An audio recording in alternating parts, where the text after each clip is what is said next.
Will Elon Musk succeed with Twitter?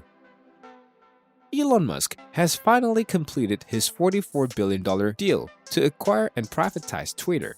The world's wealthiest man has already begun to leave his mark on the social network, dismissing 4 top executives. So, what is he up to with Twitter? Let's find out what Elon Musk will do with Twitter now and whether he will succeed. Here we begin. Let's start with the fundamental distinctions between public and private companies. For starters, a public company is widely held, meaning it has many shareholders. Most public companies allow anyone to buy shares, their shares trade on stock exchanges, and their share market price is widely available on websites and apps. Under federal security law, public companies must disclose a large amount of information about their operations and financial conditions in reports posted on the Securities and Exchange Commission's website. In addition, anything that happens to a public company that is important to investors must be made public. On the other hand, a private company is owned by a small group of people. It has a small number of shareholders, sometimes just one. It is almost always impossible to purchase stock in a private company. It isn't easy when it is possible because shares do not trade on exchanges. You must find someone willing and able to sell you their shares under the restrictive securities laws. As a young company grows, it requires more funding, frequently solved by conducting an initial public offering, which raises a large sum of money while opening up ownership to anyone. Taking a company private, as Musk did, is the inverse of an IPO. The Tesla billionaire paid Twitter shareholders $54.2 per share, a 64% premium over the price of a Twitter stock, a few weeks before Musk's offer was made public on April 14, 2022. So, why would Musk or anyone else want to go private?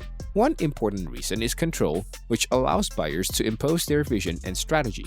Now that the shares have been transferred, Musk can do whatever he wants with Twitter, from reopening the accounts of former President Donald Trump and Ye, the artist formerly known as Kanye West, to slashing the workforce and firing executives. What can Musk do with Twitter? Cut loss. Musk's financing for a takeover includes $13 billion in bank debt, which will be recorded on Twitter's balance sheet. That debt must be repaid, and Twitter generated a negative free cash flow of nearly $124 million in its most recent results. As a result, Twitter will need to do better financially, and Musk is considering cost-cutting measures. According to documents from the Washington Post, Musk told investors interested in funding his accusations of the company that he intends to lay off 75% of the workforce. However, according to reports, Tesla CEO Elon Musk told Twitter employees on his first visit to the company on October 5th that he did not intend to lay off that many employees. He is, however, expected to make some cuts. Twitter has 7,500 employees. Reinstate Donald Trump. People banned from the platform may be able to reclaim their accounts due to Musk's free speech stance. In addition, Musk has stated that he will overturn the removal of the former US president in January 2021 as a result of the Capitol riots. Address concerns about free speech. Musk's concerns about free speech were one of the most contentious issues surrounding the Twitter deal when the world's richest man first expressed interest in purchasing it. He is a self-proclaimed free speech absolutist who have expressed concerns about the platform's algorithms, which curate what users see. Does Musk have a vision? Does Musk have a vision? So, what does this all mean for Musk's potential Twitter success? I invested in Twitter because I believe in its potentials to be the platform for free speech around the world.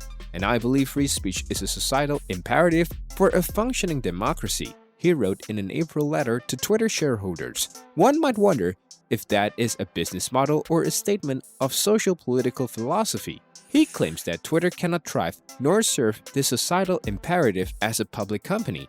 However, he's also said he'd fight bots on the social network, allow Trump and others to rejoin, and potentially allow users to pay bills via tweet as part of his Project X super app concept. More recently, the Washington Post reported that Musk intends to lay off approximately 75% of Twitter's 70,500 employees, though on October 26, he told Twitter employees in San Francisco that he would not lay off that many. He also promised that Twitter would not become a free-for-all hellscape. Musk understands the physics of rocket launch and the engineering behind creating an electric car, but he needs extensive experience running a social media platform or developing super apps. As a result, he lacks a well-thought-out strategy appropriate for Twitter's difficult environment.